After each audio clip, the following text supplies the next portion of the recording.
के प्रसाद रेड्डी समाजी जहदकार वो कांग्रेस पार्टी कायद मुतवत्तीन सज्जापुर कोहिर मंडल की जानिब से कोहिर मंडल पुलिस स्टेशन के हुदूद में वाक़ कौमी शाहरा नंबर 65 पर वाक़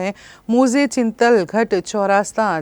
दिगवाल और मुज़े मदूरी चौरास्ते पर तेज़ रफ्तार मोटर गाड़ियों की रफ्तार को कम करने के लिए महकमा पुलिस की जानिब से ख्वाहिश की गई थी, जिस पर के प्रसाद रेड्डी की जानिब से 65 बैरल बैरिगेड का इंतज़ाम किया गया। इस मौके पर सब इंस्पेक्टर पुलिस कोहिर गोपति सतीश ने बताया है कि कौमी शाहरा नंबर 65 पर रात और दिन के औकात में मोटर गाड़ियाँ बहुत तेज़ रफ्तार चलने की वजह से सिर्फ मुझे दिगवाल में 15 हलाकतें हो चुकी हैं। इन हादसात की रोकथाम के लिए बैरिकेड को तंसीब किया जा रहा है। उन्होंने कहा है कि के प्रसाद रेड्डी को इन हादसात से वाकिफ करवाने पर वो अपनी ज़ाती सरखे से बैरल बैरिकेड का इंतज़ाम करवाया है, जिसके लिए महकमा पुलिस का ताउन करने पर उनसे इज़हार तशक्कुर किया जाता है। इस मौके पर राम लिंगा रेड्डी सदर कांग्रेस पार्टी कोहिर मंडल ने मुखातिब करते हुए कहा कि कौमी शाहरा पर आए दिन सड़क हादसात पेश आ रहे हैं। यहाँ दिगवाल में स्कूल, कॉलेज और अकामती स्कूल के अलावा एक फार्मा कंपनी मौजूद है, जहाँ पर सड़क अबूर करते वक्त बच्चों,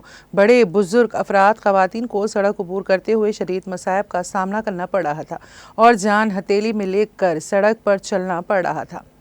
दिगवाल में आज के प्रसाद रेड्डी ने जो बैरल बैरिकेड का इंतज़ाम किया है वो काबिल सताइश है, जिसकी वजह से गाड़ियों की रफ्तार कुछ हद तक कम हो सकती हैं, लेकिन कई लोगों की जानें बच सकती हैं। उन्होंने मज़ीद कहा कि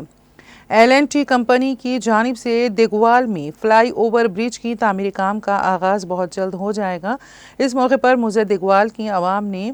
के प्रसाद रेड्डी की खिदमात की सराहना करते हुए उनसे इज़हार तशक्कुर किया। इस मौके पर मोहम्मद अलीमुद्दीन साबिक़ा MPTC रामदास, ज़िले परिषद रुकन मोहम्मद मुल्तानी, नायब सदर कांग्रेस पार्टी ज़िले संगारेड्डी मोहम्मद इकबाल अहमद चिंतलगेट, मोहम्मद वाजिद अली, मोहम्मद मुदस्सिर के अलावा दीगर कांग्रेस पार्टी कायदीन मौजूद थे।